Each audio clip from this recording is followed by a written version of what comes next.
సరే, ఇంక మొదలు పెడదాం. మన మైండ్ని మన కంట్రోల్లోకి తెచ్చుకోవడం ఎలా, దాన్ని ప్రోగ్రామ్ చేయడానికి ఒక సింపుల్ 3 స్టెప్ గైడ్, దాన్నిప్పుడు చూద్దాం. మొదటగా ఈ ప్రశ్న గురించి ఆలోచిద్దాం. అసలు మన మైండ్ని ప్రోగ్రామ్ చేస్తోంది ఎవరు? చాలాసార్లు మన ఆలోచనల కంట్రోల్ మన చేతుల్లో ఉండదు, బయటి శక్తుల చేతుల్లో ఉంటుంది. మనకు తెలియకుండానే మన మూడ్ని, మన ఆలోచనలని ఎవరు శాసిస్తున్నారు? చూడండి, న్యూస్ అంటే న్యూస్ కాదు, అది బ్యాడ్ న్యూస్. మీడియా మనకిచ్చేదేంటంటే కావాలనే మనల్ని షాక్కి గురిచేయడం. ఉదాహరణకి న్యూయార్క్లో వచ్చిన ఒక నిజమైన హెడ్లైన్ ఇది: టాప్లెస్ బార్లో తలలేని మహిళ శవం. ఆలోచించండి, ఇది మనకు సమాచారం ఇస్తుందా, లేక మనలో భయాన్ని, నెగటివిటీ నింపుతోందా? సరే, మరి మొదటి స్టెప్ ఏంటి? మన మైండ్ని ఒక బయో కంప్యూటర్లాగా ఊహించుకుందాం. దాన్ని మనం చాలా జాగ్రత్తగా ప్రోగ్రామ్ చేసుకోవాలి కదా. అంటే బయటనుంచి మన మైండ్లోకి వచ్చే అనవసరమైన చెత్తనంతటిని ఫిల్టర్ చేయడమే మొదటి అడుగు. ఈ పోలిక చూడండి, భలే ఉంది కదా. మన కార్లో పెట్రోలు పోయాలంటే ఎంత ఆలోచిస్తాం, మంచిదా కాదా అని.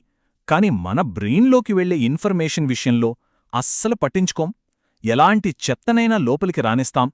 ప్రతిరోజూ హింస, నెగటివిటీ వార్తలతో మన బ్రెయిన్ని మనమే నింపేసుకుంటున్నాం. మరి దీనికి సొల్యూషన్ ఏంటి? గాంధీజీ చెప్పిన ఈ మాట చూడండి: మనం చూడాలనుకుంటున్న మార్పు మనమే కావాలి. ప్రాబ్లం ఉందని కంప్లైంట్ చేయడం కాదు, మనమే సొల్యూషన్గా మారాలి. చుట్టూ ఉన్న ప్రపంచం గురించి ఫిర్యాదులు చేయడం ఆపేసి ఆ మార్పుని మననుంచే మొదలుపెట్టాలి. సరే, ఇప్పుడు రెండో భాగానికి వెళ్దాం. బయటనుంచి వచ్చే నెగటివిటీని ఫిల్టర్ చేయడం ఓకే, కానీ ఇప్పుడు మన ఫోకస్ని లోపలికి తిప్పుదాం. అంటే మన దృష్టిని పూర్తిగా ఈ క్షణం మీద పెట్టడం ఎలాగో చూద్దాం. ఇది ఎంత సింపుల్ కాని పవర్ఫుల్ పాయింటో చూడండి. మన ఫోకస్ గతమ్మే ఉందనుకోండి, అపరాధభావం, గిల్ట్ వెంటాడుతుంది. అదే భవిష్యత్తు గురించి ఆలోచిస్తూ ఉంటే భయం. మరి సంతోషమెక్కడుంది? అది ఈ రోజులో, ఈ క్షణంలో మాత్రమే ఉంది. మనం ప్రెజెంట్లో ఉన్నప్పుడే హ్యాపీగా ఉండగలం. విలియం బ్లేక్ ఎంత అద్భుతంగా చెప్పారో చూడండి: ఒక ఇసుక రేణువులో ప్రపంచాన్ని చూడ్డాం, ఒక గంటలో అనంతాన్ని చూడ్డాం. అంటే మనం ప్రస్తుతం జీవిస్తున్న ఈ ఒక్క గంటపై మనసు పెడితే దానిలోనే మొత్తం ప్రపంచాన్ని, అనంతమైన అవకాశాలని చూడొచ్చు అనర్థం. ఇదిగోండి ఇంకో మంచి ఉదాహరణ.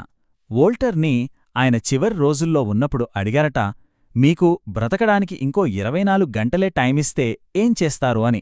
దానికాయన సింపుల్గా ఒక్కో గంటని బ్రతుకుతాను అన్నారట. ఎంత గొప్ప మాట!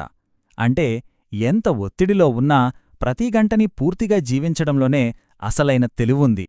సరే, ఇక మూడో భాగానికి, చివరి దశకు వచ్చేశాం. మన ఫోకస్ని మన లోపలి నుంచి ఇప్పుడు బయటి ప్రపంచం వైపు మళ్లిద్దాం. అంటే మన చుట్టూ ఉన్న ప్రపంచంతో క్యూరియాసిటీతో, అంటే ఉత్సుకతతో ఎలా కనెక్ట్ అవ్వాలో చూద్దాం. బాబీ నైట్ చెప్పిన ఈ మాట చూడండి: గెలవాలనే కోరిక కన్నా గెలవడానికి సిద్ధపడాలనే కోరిక ముఖ్యం. ఈ ఒక్క మాట ఈ సెక్షన్ మొత్తాన్ని చెప్పేస్తుంది.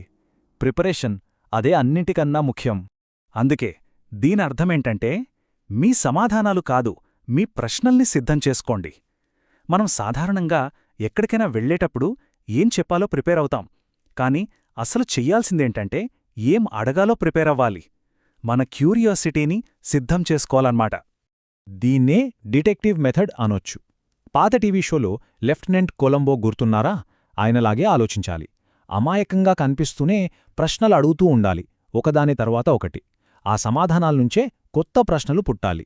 ఎందుకంటే బిజినెస్లో అయినా, రిలేషన్షిప్స్లో అయినా ఎవరైతే ఎక్కువ ఆసక్తి చూపిస్తారో వాళ్లకే సక్సెస్ వస్తుంది.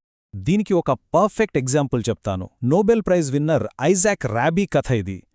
ఆయన చిన్నప్పుడు స్కూల్ నుంచి ఇంటికి రాగానే వాళ్లమ్మ, ఈరోజు కొత్తగా ఏం నేర్చుకున్నావని అడిగేవారు కాదట.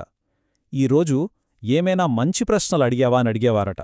చూడండి, ఆ ఒక్క ప్రశ్న అతనిలో ఎంత క్యూరియాసిటీని పెంచిందో, అతన్ని ఎంత సక్సెస్ఫుల్ చేసిందో. సో ఇప్పటిదాకా మనం చూసిన ఈ 3 పాయింట్స్ని కలిపి ఒక ఫైనల్ పిక్చర్ చూద్దాం. మన కథకి మనమే హీరో అవడం ఎలాగో చూద్దాం. సో ఫైనల్గా ఈ 3 స్టెప్ మైండ్సెట్ షిఫ్ట్ ఏంటంటే, నంబర్ 1, మీ ఇన్పుట్స్ ఫిల్టర్ చేసుకోండి. మీ బయో కంప్యూటర్ని మీరే ప్రోగ్రామ్ చేసుకోండి. నంబర్ 2, మీ ఫోకస్ని కంట్రోల్ చేయండి. అంటే పూర్తిగా ఈ గంటలో, ఈ క్షణంలో జీవించండి. ఇక నంబర్ 3, మీ చుట్టూ ఉన్న ప్రపంచంతో ఎంగేజ్ అవ్వండి. మీ క్యూరియాసిటీని రెడీగా ఉంచుకోండి. ఇది అసలైన మార్పు. చివరగా ఈ ఒక్క మాట గుర్తుంచుకోండి. ఏం జరుగుతోందో తెలుసుకోవటానికి మీడియా వైపు చూడద్దు. మీరే ఆ జరిగే సంఘటన అవ్వండి. అంటే మన కథని వేరే వాళ్ళు చెప్పడం కాదు, మన కథకి మనమే రచయితలమవ్వాలి.